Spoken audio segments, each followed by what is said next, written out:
The moment the glass doors of Riverside Grill swung open and the harsh bark of a police officer cut through the room, the entire diner froze. "What are you doing here?" Luke Stanton growled each word, dropping heavy and sharp like a blade slicing the air. In an instant, every gaze locked onto 64-year-old Henry Walker, the man quietly sitting with his usual cup of black coffee. He had no idea his routine lunch was about to spark a storm that would shake the entire city. Henry stiffened his hand, trembling slightly not from fear, but from a strange rising humiliation, a feeling he had faced many times in the past and believed had long been buried. He simply wanted to enjoy his familiar turkey sandwich, never expecting a stranger in uniform to charge at him as if he were a criminal. Luke Stanton approached his shadow, falling over Henry's plate like a threat. He slammed his hand on the table coffee, spilling over the edge. The whole diner jolted. Henry looked up, gentle eyes full of confusion. "I am just having lunch, officer." But Luke did not need an answer. He was looking for anything, to unleash whatever invisible anger he carried. "Stop pretending. Show me your identification." His voice carried that familiar tone of misused authority, the same authority that had survived 15 internal complaints that somehow never went anywhere. Maria Lopez, the restaurant owner, stood behind the counter and felt her chest tighten as she watched Henry, one of her most respectful weekly customers, being treated like a thief. She stepped forward. "Officer, he is a regular. He comes here every Tuesday." Luke snapped around, eyes blazing. "Step back! This is police work!" But Maria did not step too far. Deep inside, anger was already beginning to smolder. No one noticed Sam Turner in the corner, a construction worker just off his shift, sitting by the window. Sam slowly set down his spoon, watching closely. His gut told him something was wrong. At another table on the right, freelance journalist Rachel Boyd's hands shook as she opened her phone camera. She sensed a major story unfolding, but more than that, she felt a responsibility to document the truth. Henry handed over his identification. His hands trembled slightly, but his eyes held the steady calm shaped by years of community service. Henry Walker, community support volunteer. Luke smirked. "Noble job, right?" He held the ID card up to the light as if examining counterfeit evidence. "This address still real? Or is it just something you use to mislead people?" Henry took a deep breath, fighting to contain his emotions. He was not young enough to confront violence, but not so frail as to bow to humiliation. Luke stared at him for a long moment, then issued a cold command. "Stand up. Face the wall." The order detonated in the quiet diner like a small bomb. Tension flooded the room. Henry stood slowly, each movement deliberate, clinging to the last pieces of dignity. When Luke's hand clamped onto his shoulder to twist him around, a sharp pain tore across Henry's left shoulder blade. He gritted his teeth, refusing to cry out. Humiliation, helplessness, yet he would not collapse. Maria blurted out, "He is not resisting." Luke did not turn. Everyone stayed quiet. Everything unfolded like a nightmare. Rachel pressed the live stream button without realizing it. Sam shot to his feet, his voice low and rough. "Hey! He didn't do anything." Luke rested his hand on his baton, giving a wordless warning. Henry stood there battling pain and insult when his phone vibrated inside his pocket. A small moment of light flashed. Rachel's camera accidentally caught the screen at the exact second it lit up with the words, "Ethan calling from Executive Security Office." Nobody inside the diner saw it, but hundreds of viewers on the live stream did. Comments exploded. Screenshots spread. Some people understood instantly that this was no ordinary call. While Luke continued his baseless search, Henry closed his eyes briefly. He did not know that far away the person calling him was the one man capable of flipping the entire situation on its head. And in just one more moment, the storm inside this small diner was about to explode in ways no one could have imagined. The sharp scrape of the bench against the tiled floor rang out as Luke shoved Henry hard against the wall, the movement so violent it seemed to choke the entire diner. His hand dragged down Henry's back with deliberate force, as if he needed everyone to know that power belonged entirely to him. Henry's breathing grew heavier, the pain in his left shoulder flaring with every push. He fought to stay upright, clinging to the last fragments of dignity in a situation that would have broken many others long ago. Yet, what made the room shiver was not the force itself, but the cold, almost indifferent cruelty on the young officer's face. Maria stood frozen behind the counter, her heart pounding so hard she thought it might burst. She had never seen Henry raise his voice, never seen him bother anyone. He was the most polite of all her regulars, a man who had given 30 years of his life to community service. And now he was being treated like a violent criminal in the very place he considered his Tuesday sanctuary. She wanted to speak up again to shield him, but fear of Luke pinned her feet to the floor. All she could do was watch her eyes burning with helpless fury. Sam Turner was now fully on his feet. He had witnessed injustice many times before, but something about this moment ignited a different fire in his chest. "Hey, he did nothing wrong," he repeated, his deep voice trembling with anger. Luke turned slowly, his eyes darkening. "Sit down, unless you want to be cuffed too." In that instant, Sam understood he was facing a man who used authority as a shield to hide everything rotten beneath it. He backed toward his table, but kept his phone in his hand, ready to hit record if things got any worse. Rachel Boyd kept her camera rolling every frame, capturing the tension in the room.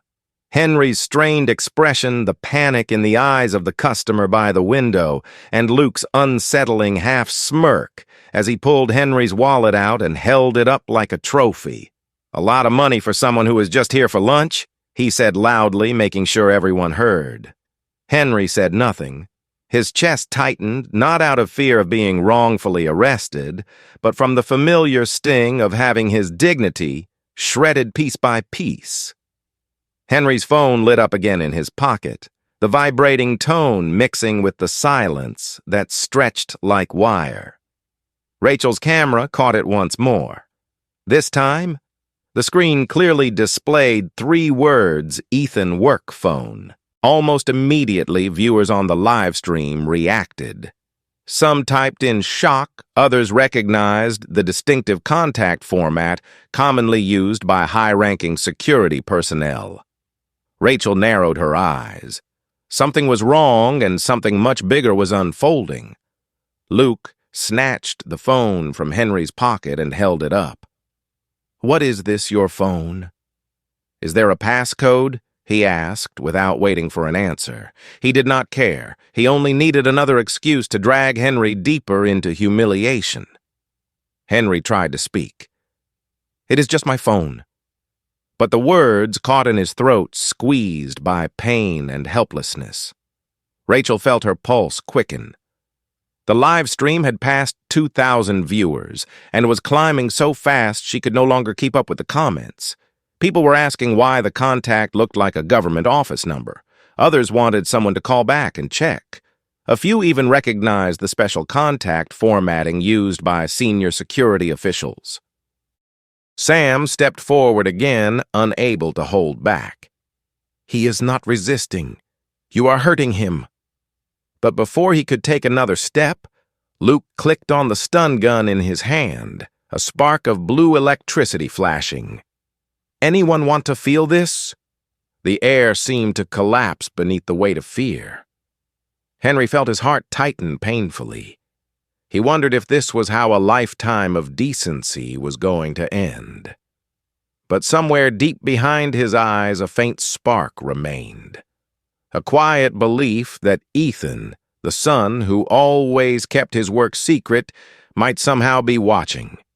And right then, Henry's phone went dead. The screen went black. But hundreds of miles away, something was beginning to shake. A man had just seen the live stream flash across a secured device reserved for high-level alerts. A man with enough authority to tilt entire systems off balance. A man Luke Stanton should have known better than to lay a hand on, especially when that hand belonged to the father of someone like him. As Henry neared the point of collapse from the pain, as Riverside Grill fell into a suffocating silence, a notification ping from Rachel's live stream cut through the air. It was a tiny sound, yet it struck the room like a spark, falling into a barrel of fuel ready to ignite. The viewer count surged past 5,000, then 6,000, then shot upward uncontrollably.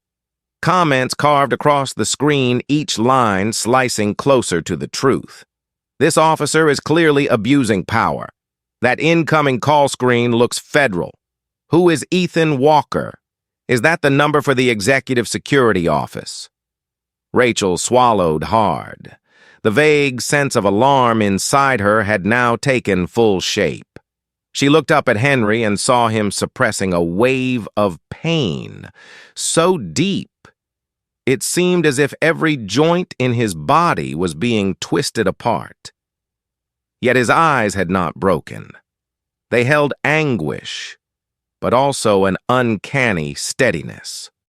Luke Stanton remained perfectly composed, as if everything was unfolding exactly the way he wanted. "Stand up straight!" he barked, yanking Henry's already injured left arm. A sharp, brittle snap rang out. Henry buckled. Maria screamed. Sam cursed. Rachel gasped. It was a small crack, barely audible, but it detonated the crowd's fury like an explosion. At that exact moment, the live stream crossed 10,000 viewers. Bold red text flashed across the screen, trending now. In the chaos, Maria reached for her phone to call emergency services, but Luke snatched it away instantly. "No one calls anyone," he growled. The rush of power consumed him. He had no idea that every word and every movement was being captured from at least 3 different angles in the diner. He had no idea he was gambling his entire career, and possibly even his freedom, just to prove something no one asked him to prove, that he had control. Henry tried to stand, but his shoulder was nearly out of its socket. Sam could not take it anymore. He stepped forward in one long stride. "Stop it! He is about to pass out." Luke immediately pulled out his baton and raised it like a final warning. "Take one more step." Sam froze, chest-heaving fists clenched so tightly he looked ready to snap the table beside him in half. But he knew if he rushed in, Luke would hurt Henry even more to teach a lesson. In that moment, Henry murmured something only Rachel heard. "Please, tell my son what happened." Rachel tightened her grip on her phone. Her heart, usually distant because of her profession, now pounded as if she were the one in pain. She whispered, "I promise." And then, as if fate had aligned every second and every sign, perfectly, Henry's phone lit up one final time. The screen flickered weakly before going completely dark. It lasted barely a moment, but Rachel's camera captured every pixel. Ethan Walker, Executive Security Office, urgent priority. The live stream exploded in a storm of comments. "What is the Executive Security Office? Does this man have a son working for the White House? That is extremely high level. Oh my God, he just assaulted the father of someone powerful." Rachel inhaled sharply. Her breath shook as though she were standing at the edge of a cliff. Sam turned to her, his voice tight. This is huge. You saw that name, right? Rachel nodded, her hands trembling, but the live stream steady recording every second of the abuse. I saw it, she whispered, her eyes fixed on Henry. And it looks like the power in this room belongs to someone Luke knows nothing about. Outside, the diner sirens began to echo from a distance, not the usual police wail. This sound was deeper, sharper, rolling through the air, like the approach of a different kind of force entirely. Henry leaned his head against the wall, his breath unsteady. He did not know what was happening outside. But he knew one thing. If Ethan had seen that missed call, Luke Stanton's world was about to turn upside down. Everyone in the diner felt the shift, something heavy and unstoppable drawing near. A turning point was forming, and Luke, still standing there with that triumphant smile as he cuffed Henry, had no idea that this lunch would be the last day he would ever use his badge to intimidate anyone. In just a few more minutes, everything would flip, and no one inside Riverside Grill was prepared for what was coming. The doors of Riverside Grill trembled softly with each long wail of the sirens approaching from afar, an unfamiliar sound that made everyone in the diner turn their heads. It was not the pitch of ordinary police vehicles. It was deeper, heavier, like a warning rolling toward the place where justice was about to descend. No one inside understood what was coming, but instinct whispered that something far bigger was drawing near. Only Henry, still leaning against the wall with his breath breaking apart, felt a strange intuition rising in his chest. An intuition born from a father who had watched his son grow into a man he could only admire in quiet pride. Rachel tilted her head, eyes widening, as the viewer count blasted past 20,000. Comments cascaded down the screen like sparks, yet one line held her frozen in place. Confirmed information: the Executive Security Office serves the White House. Ethan Walker is the Director of Security. Her whole body tingled as if struck by a surge of cold electricity. She looked at Henry, the man being dragged like a criminal, then at Luke Stanton, puffing his chest with the delusion of power he thought he possessed. A part of her wanted to scream that he had just laid hands on the father of one of the most powerful men in the country. But she knew in only a few minutes the truth would break over him like a crushing wave. Inside the diner, the atmosphere thickened to the point of suffocation. Sam Turner heard that low siren and frowned. "What is that?" he whispered. But no one answered. Maria stood frozen behind the counter, both hands clutching a towel so tightly her knuckles turned white. The elderly man at the nearby table pulled his wife close, eyes filled with fear. A young mother tightened her hold on her child. The diner hung suspended between dread and anticipation, standing at the edge of a cliff with no idea whether the drop below held darkness or a new path. Luke Stanton noticed none of it. He was drowning in the intoxication of supposed authority. He yanked Henry's injured arm again, shoving his shoulder harder against the wall. "I said, stand still!" He roared, rage burning hot across his ears. But what unnerved him was the quiet voice behind him, trembling yet unmistakable. "Officer, look outside." Luke turned, and for the first time that afternoon, his face changed color. 3 black SUVs with flashing lights, unlike any local police vehicles, slid to a stop in front of Riverside Grill engines, rumbling with the threat of an oncoming storm. All 3 doors opened in sync. The people stepping out wore black suits and communication earpieces, moving with a precision no ordinary officer could ever replicate. Their presence alone shifted the energy of the entire room. Rachel gasped. "My God, federal agents!" Maria covered her mouth. Sam stepped back, heart thundering. Several customers rose to their feet involuntarily. They did not know what was happening, but everyone understood one thing when federal agents arrived. Everything had escalated far beyond what they could see. The diner doors swung open once more.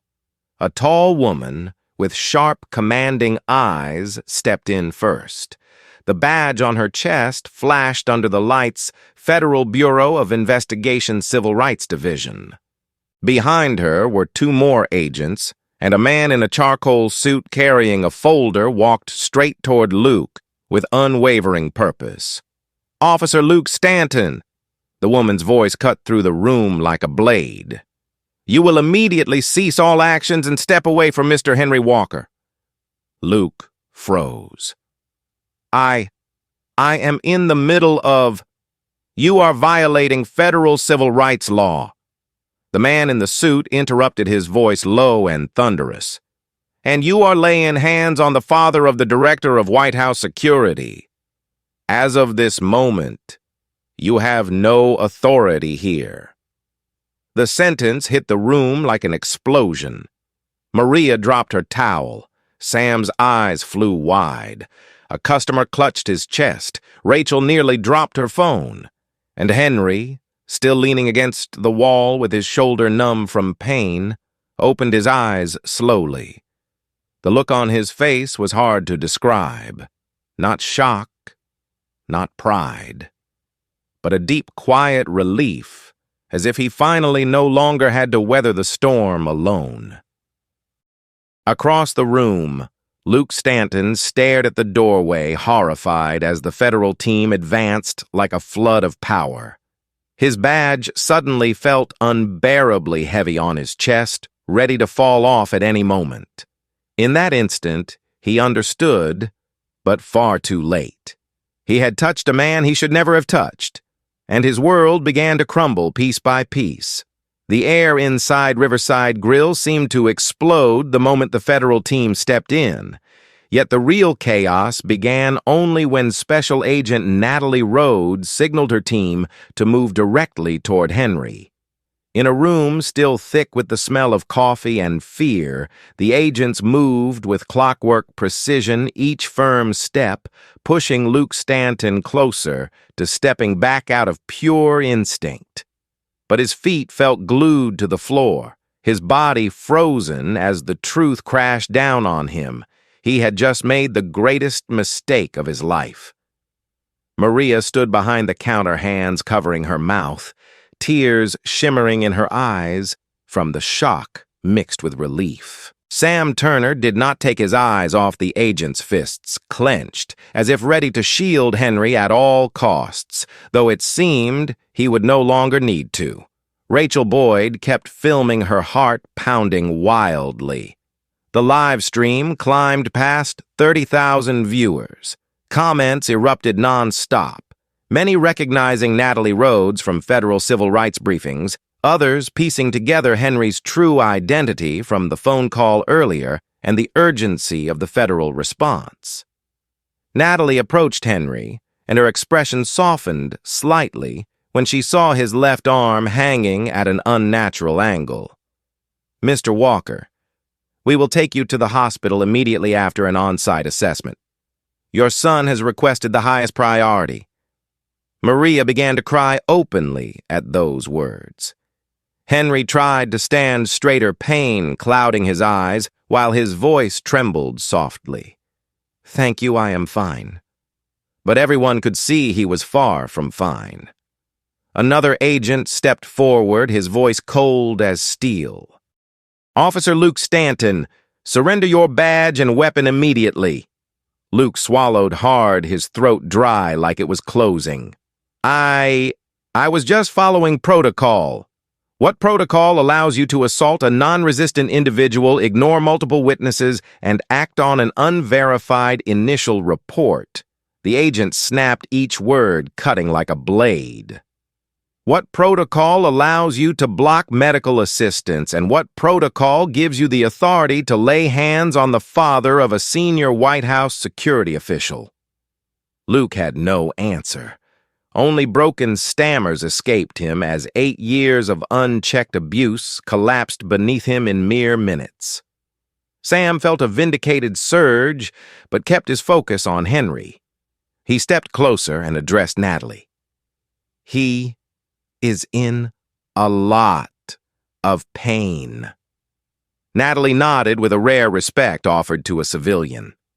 We will take care of him. As the federal paramedic prepared to lift Henry into a seated position, Luke suddenly yelled, "He could still be a suspect. I am not done with my investigation." The diner erupted in furious outrage. An elderly customer shouted, "He has lost his mind. We have been sitting here for over an hour. The old man never moved." Natalie turned to Luke, her stare freezing him in place. An investigation into what? The reported theft has been confirmed false. Witnesses say Mr. Walker has been here long before the call. And you have been filmed violating civil rights from 3 separate angles. Luke opened his mouth to retaliate, but the man in the gray suit, Ethan's attorney, stepped forward. His voice was so sharp and commanding that the entire room fell silent instantly. Allow me to clarify your situation. You have inflicted injury on the father of the director of White House security. That is someone who has the authority to lock down an entire city if necessary to protect an individual. Do you truly believe you have a way out of this? Silence flooded the room. Henry lifted his gaze. In those aging eyes there was no satisfaction, only a deep sorrow, as if he was witnessing a piece of humanity being exposed under the harsh light of justice. He spoke softly. I do not want anyone to pay for my anger. I only want to be treated like a human being. Maria broke down in tears. Sam turned away, blinking fast to hide the redness in his eyes. In that moment, Henry was no longer the man who had been shamed or the victim of violence. He had become the quiet center of a seismic shift. None of them except Ethan had anticipated. And as if the universe wanted to underline the moment, just as the paramedic secured the brace on Henry's shoulder, the sound of helicopter blades thundered outside. The noise cut through the air, powerful and overwhelming. A customer whispered that is a government helicopter. Rachel looked out the window, her pulse racing. The sky above Riverside Grill darkened under the shadow of a black helicopter marked with a distinctive insignia. Sam looked at Maria. Maria looked at Henry, and Luke nearly collapsed. Ethan Walker was coming, and from that moment forward, all power belonged to one man, Henry's son, a man Luke Stanton should never have crossed. The helicopter engine split the air above Riverside Grill with a force that made the entire neighborhood tremble. This was not the sound of a medical helicopter or a police unit. It was heavier, deeper, thicker, carrying the unmistakable authority of machines reserved for the government's most classified operations. The glass windows shivered, the napkin on Maria's counter fluttered upward as a blast of wind swept in through the front door. Everyone inside Riverside Grill held their breath. Henry lifted his head slightly, his eyes trying to stay focused through the stabbing pain in his shoulder. He did not fully understand what was happening outside, but a father's instinct whispered that Ethan knew. And if Ethan knew nothing, would ever be the same again. At that moment, the door flew open again. A tall man entered each stride so commanding it seemed the air itself cleared a path for him. His tailored black suit fit his frame perfectly, the cuff of his sleeve marked by a subtle silver stitch reserved only for suits, crafted with elite security specifications. In his ear was a communication device used exclusively by top-tier presidential protection teams. His eyes swept the room in a single trained motion, absorbing every detail, every angle, every threat the way only someone familiar with danger could. No introduction was necessary. Everyone knew who he was. Ethan Walker, Director of White House Security, son of Henry Walker. The air inside the diner tightened and then shattered into absolute silence. Rachel stood frozen, her live stream shaking as her hands trembled uncontrollably. The viewer count surged past 60,000. Maria whispered, "Oh my God." Sam swallowed hard, overwhelmed by the presence of the man walking toward them. And Luke Stanton, the officer who moments earlier believed he owned the room, instinctively backed away like a man confronted by a predator far above him on the food chain. Ethan walked straight to Henry, acknowledging no one else. When he saw his father's dislocated arm, his bruised shoulder, his face drained from pain, Ethan's expression hardened into cold steel. He knelt beside him, voice rough with restrained emotion. "Dad, I am here." Henry blinked, his weak voice steady. "You came, Ethan." Those few words alone made Maria burst into tears again. Sam turned away, unable to watch the painful tenderness between father and son. Rachel placed a hand over her chest, breath shaking, realizing this was no longer just a story about a victim and an abuser. This was a story about a bond powerful enough to shift the balance of authority in seconds. Ethan rose to his feet and faced Luke Stanton. His eyes were no longer steel. They were a blade ready to strike down anyone who dared threaten his family. Officer Stanton, Ethan, said, his voice low and impossibly calm, the kind of calm that made people feel judgment was moments away. "You are the one who dislocated the shoulder of and obstructed medical aid for a fully compliant citizen." Luke's mouth opened, but no sound came out. Ethan continued, his tone soft but sharp enough to wound. "Do you understand what you have just done?" Luke stuttered, sweat breaking across his forehead. "I did not know who he was." Ethan cut him off, delivering the words that made everyone in the diner shiver. "You do not need to know who he is to treat a human being correctly." The room shifted as if struck by a shock wave. Everyone understood this was not just for Luke. It was for the entire system that had shielded him for 8 years. But Ethan was not finished. He stepped closer, closing the distance to only a few handspans. Luke trembled, backing up until his spine hit the wall. Ethan spoke quietly, but with a power that filled every inch of the room. "But you should know one more thing." Luke shook like a leaf. Henry, despite the pain clouding his vision, focused on his son. Ethan continued, each word carrying the weight of finality. "You laid hands on the only family I have left." A heartbeat stopped. Ethan did not shout. He did not threaten. This was not chaos. This was the fury of a man who held real authority. The kind of authority that could shake an entire city with a single order. Special Agent Natalie Rhodes stepped forward from behind him, her voice ringing out like the seal on a verdict. "Officer Stanton, you are under arrest for federal civil rights violations, aggravated assault, and obstruction of medical assistance." The handcuffs glinted under the lights. Luke nearly collapsed. Henry closed his eyes, a single tear slipping down his face, not from pain but from the knowledge that his son had come for him. And from that moment on, Luke Stanton's life had no escape route. Inside Riverside Grill, everyone stood silent, as if witnessing a divine judgment delivered before their eyes. Not because Henry carried power, but because his son did, and he wielded it to protect the one thing in life he cherished most.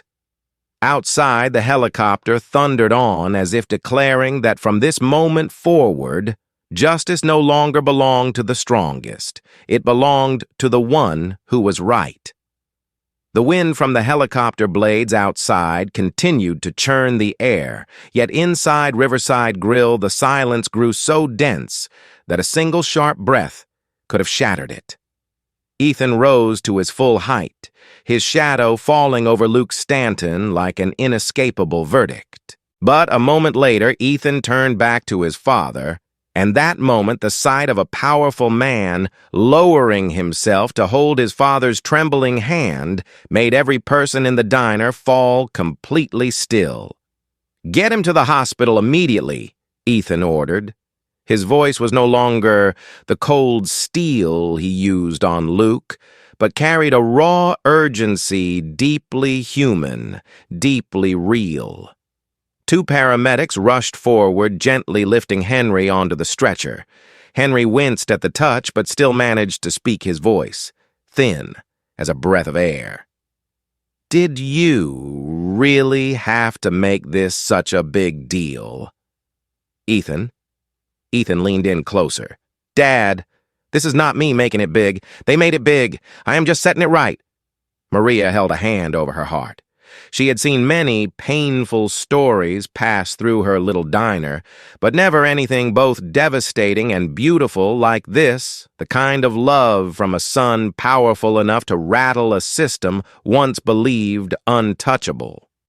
Sam Turner stepped forward and rested a hand lightly on Henry's shoulder as the stretcher lifted. "Mr. Walker, you held on incredibly well. I am sorry I could not do more." Henry looked at him, warmth in his tired eyes. "You did. You stood up when others stayed silent. That is never small." Sam lowered his head, eyes burning. He never imagined a single sentence could strike that deeply at his sense of self. Meanwhile, Rachel Boyd kept filming, but her hands shook not from fear, but from emotion. The live stream had climbed to 80,000 viewers. This was no longer a simple story of abuse of power. It was becoming a seismic reminder of a truth America often avoided. A small act of cruelty can destroy a life, and a single act of courage, even recording a video, can help save an entire system. Just as the paramedics prepared to carry Henry out, a voice rose from the back of the room, deep, commanding, authority so effortless it shook the air. "Everyone hold!" Ethan spun around instantly. The agents in the room straightened as if pulled by wires. The doors of Riverside Grill opened once more, and in the harsh white light pouring from outside, a man stepped in. Silver hair, immaculate uniform, a shining insignia catching the overhead lamps. He was a figure federal agents usually only glimpsed from a distance. General Marcus Hale, National Security Advisor, Ethan's direct superior. The room plunged into absolute silence. Rachel almost dropped her phone again. My God! That is the man who stands beside the president during briefings. The live stream comments erupted in shock. Maria froze in place, unable to comprehend that her small diner was witnessing the arrival of one of the most powerful men in the country. General Hale walked toward Ethan, his expression firm but not hostile. "Walker," he said, his deep voice rumbling like distant thunder. "I received a direct report from the security office. Officer Stanton's full history of misconduct has been logged. But that is not why I am here." Ethan frowned. "You came because of my father." General Hale shook his head slightly. "I came because of you." The air shifted. General Hale continued, his eyes fixed on Ethan. "You handled this exactly according to protocol. You ordered the correct level of intervention. You did not exceed authority. You did not allow emotion to cloud judgment. But the reason I came myself is something else. I wanted to look into the eyes of the man who stayed in control while his own father was assaulted. Very few people with your level of authority could restrain themselves. Ethan stood still, the room holding its breath around him. Sam and Maria exchanged glances, unsure whether to be more amazed or more humbled. General Hale turned to Luke, and his voice dropped to a temperature that chilled the entire restaurant. "Officer Stanton, you did not merely break the law. You caused a political crisis that could spread across the country, and you did it with hands stained by prejudice." Luke gasped, as if his breath had been knocked out of him, mumbling incoherent sounds. General Hale swept his gaze around the room, then pointed directly at Henry. "And this is the man you decided was worthy of humiliation. A citizen who has lived a more honorable life than you will in your entire career." The room fell silent once more. Henry slowly opened his eyes and looked at General Hale, a man he had only ever seen on television. Instead of awe, Henry simply let out a thin, weary sigh. "I just wanted to eat my lunch in peace." Ethan squeezed his father's hand, and for the first time since he arrived, his voice broke. "You will have peaceful lunches again. I promise." And from a man like Ethan, that was not a promise. It was a guarantee, the kind that could reshape an entire system with a single directive. And the fight to restore justice for Henry Walker was only beginning. The helicopter's roar faded into the distance, but what it delivered had completely transformed the atmosphere inside Riverside Grill. General Marcus Hale stood at the center of the small diner, as if he were standing inside the White House Situation Room. His sharp gaze swept across the room before settling on the pale, trembling face of Officer Luke Stanton. No one dared breathe loudly. Even the faint clatter of plates vanished, swallowed by the tension pressing down on every soul present. Ethan remained beside Henry, one hand holding his father's, the other resting gently on his injured shoulder as if shielding him from the entire world. Henry looked at his son, then at General Hale, his eyes filled with exhaustion rather than anger. He had lived long enough to know some men dug their own downfall, and Luke Stanton was one of them. General Hale turned to Ethan. "I have contacted the city police chief. He is on his way, and I want you here to witness the entire process. This is a severe civil rights violation, and we intend to clean this up from the roots." Ethan nodded, his voice low. "I am not leaving my father. Nor should you." Hale replied, his tone easing slightly. Sam Turner stepped closer, hesitating. "Sir General, do we need to give statements? We all saw everything." General Hale assessed Sam with a single approving look. "You will be giving full statements, and you did the right thing today." Sam bowed his head, pride and nervousness mixing behind his eyes. Rachel Boyd continued filming, though now her grip was steady. She understood she was not capturing just another incident of abuse. Her live stream had become documentation of history, watched by hundreds of thousands. Comments flooded the screen. "This is the real America." "I am crying." "Henry Walker is a hero." "Ethan Walker is unbelievable." She took a deep breath, the weight of her responsibility settling fully onto her shoulders. The diner doors burst open again. This time, it was Police Chief Alan Parker, stern-faced, entering with two senior officers. He looked only at Henry. "Mr. Walker," he said, his voice heavy with sincerity, on behalf of the police department, "I offer my deepest apologies. I promise you this incident will be investigated publicly and transparently." Henry gave a small nod. "Thank you." Just 2 words, but enough to make Chief Parker pause. Then he turned to Luke Stanton. "Officer Stanton, you are suspended effective immediately. Hand over your badge, your weapon, and your radio." Luke trembled so violently he could barely unclip his badge, needing 2 attempts before it finally came loose. When it dropped into Chief Parker's palm, its dimmed gold shine seemed to extinguish entirely, just like the career he once boasted about. "You are under investigation for federal civil rights violations," Chief Parker continued, "and all complaints filed in the past 8 years will be reopened." Luke's face drained of color. His knees wobbled. One of the accompanying officers stepped forward and cuffed Luke in front of the entire room. The metallic click of the handcuffs echoed sharply, a final punctuation mark. Maria let out a quiet gasp of relief, mingling with the anger she had carried for years. General Hale surveyed the room and raised his voice. "Today, we witnessed something important. A single act of injustice by one man can create widespread shock when it meets the right witnesses, the right community, and the right people willing to defend justice." The room trembled with soft sobs, shaky breaths, and the sound of people finally exhaling what they had held inside for too long.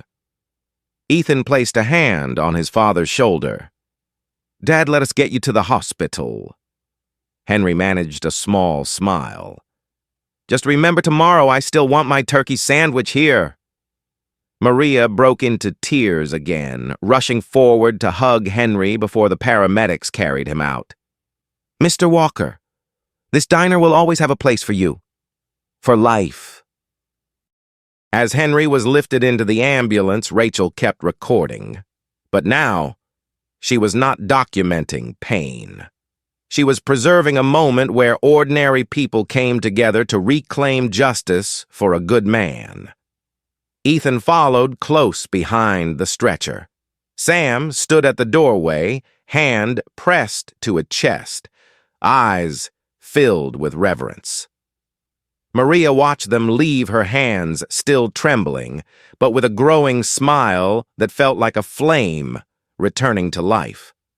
Above them, the helicopter circled once as if confirming that justice had shifted direction, and from this moment forward, Henry Walker's life would no longer be shaped by abusers, but protected by those brave enough to say enough.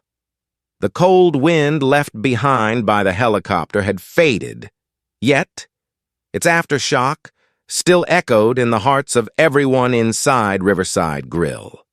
As Henry was lifted into the ambulance, people thought the story had reached its peak, but in truth it had only opened a new chapter, one Henry never imagined his quiet life would step into.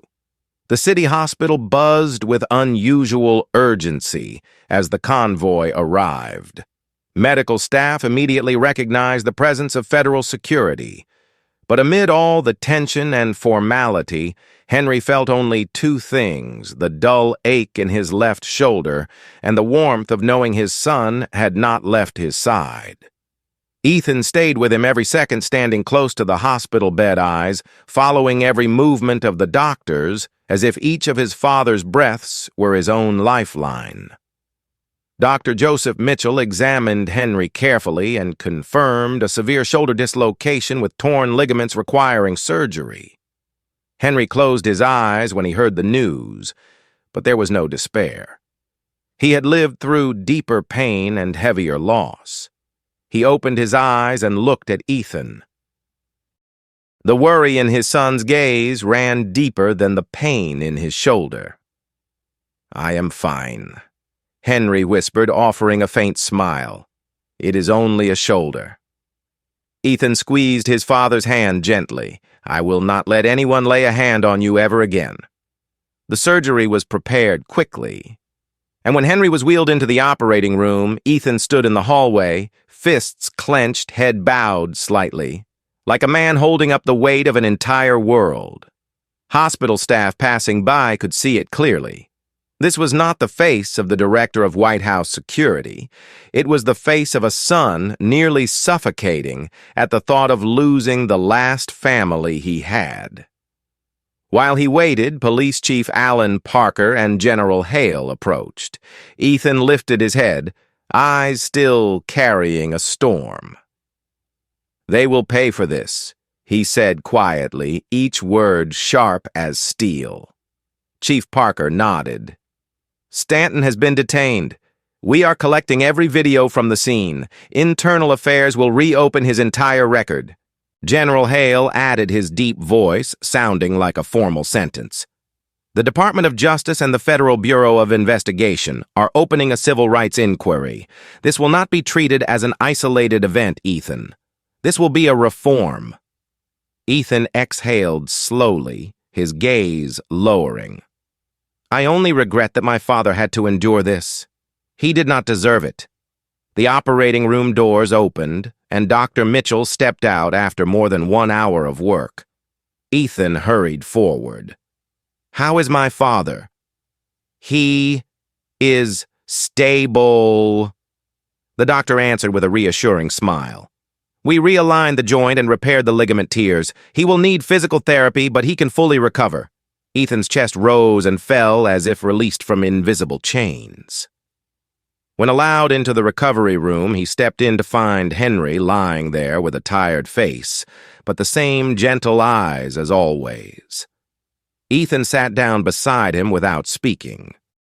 Henry watched him quietly, then said, You do not have to fix the whole world because of this. Ethan shook his head. It is not for you. It is for justice, Dad. For people who do not have someone to stand up for them. Henry looked up at the ceiling, thinking deeply, before saying each word slow and pulled from the depth of his heart.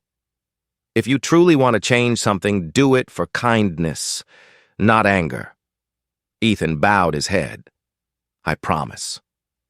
Outside the recovery room, Maria, Sam, and Rachel had also arrived.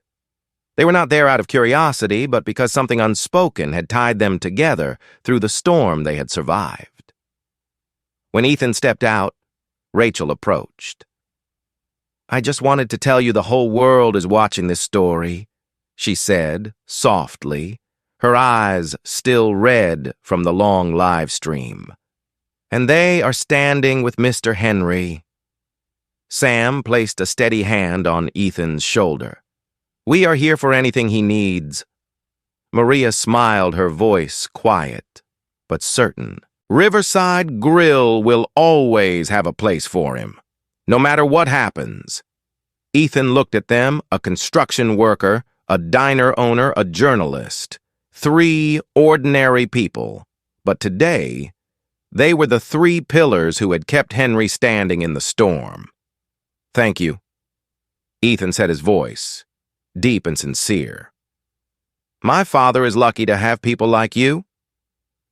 As night settled outside the hospital, the dim hallway light cast a soft glow on Ethan's face.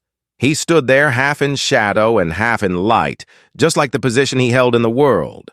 And he understood one thing: the story had gone far beyond a wrongful arrest. It had become a symbol. Henry Walker never wanted to be at the center of anything. But today, he had become a reminder that dignity cannot be crushed, and sometimes justice needs a strong hand to pull it back into place.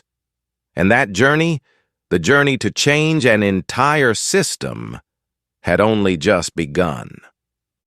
Morning sunlight filtered through the hospital window as Henry woke after a long night.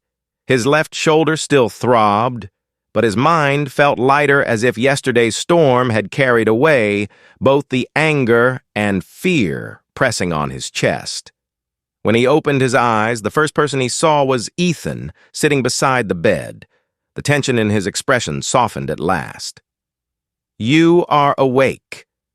Ethan rose immediately, his voice soft, like when he was a child. Yes, Henry replied, offering a tired but warm smile. Did you get any sleep? Ethan shook his head, yet his eyes showed calm now that his father was safe. I do not need sleep. I just need you to be all right. Henry reached out with his right hand and touched Ethan's arm gently. I am all right because of you, and because of the people who stood up for me. While they spoke, Police Chief Parker entered the room with General Hale and representatives from the Department of Justice. To Henry's surprise, Sam, Maria, and Rachel also stood behind them, their faces filled with respect. Chief Parker spoke first. "Mr. Walker, we want to inform you officially. Officer Stanton has been charged and is currently in custody. All previous complaints are being reopened for full investigation. The entire department is preparing for a major reform." General Hale stepped forward, standing tall, his voice carrying weight. "Your story has opened a door we cannot ignore.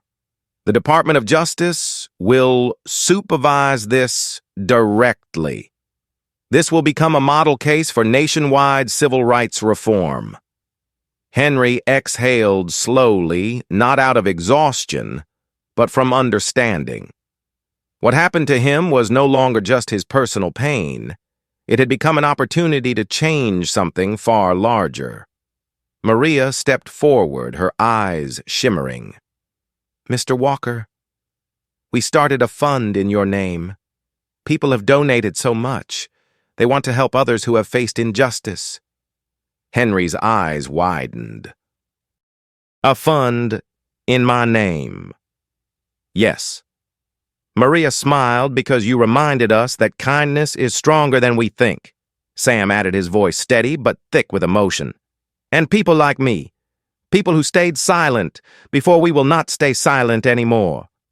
Rachel moved closer to the bed, her eyes wet.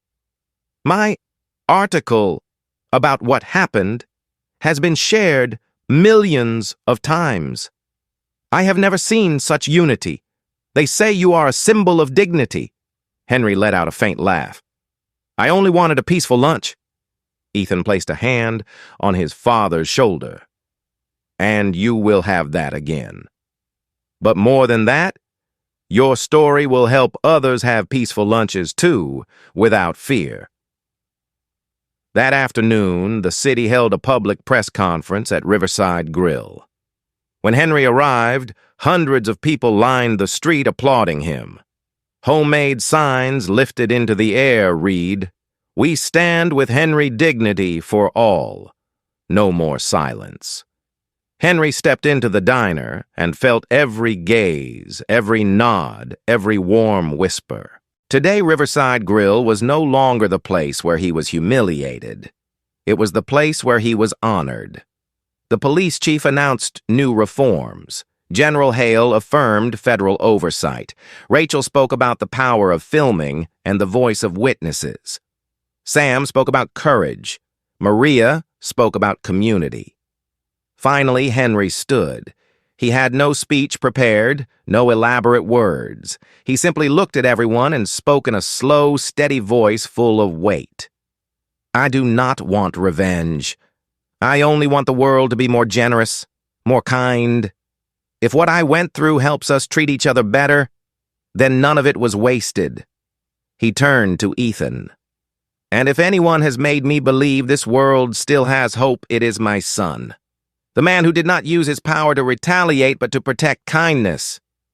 Ethan bowed his head, eyes glistening. Maria cried openly. Sam clenched his fists, overwhelmed. Rachel lowered her camera because her hands were trembling too hard to keep filming.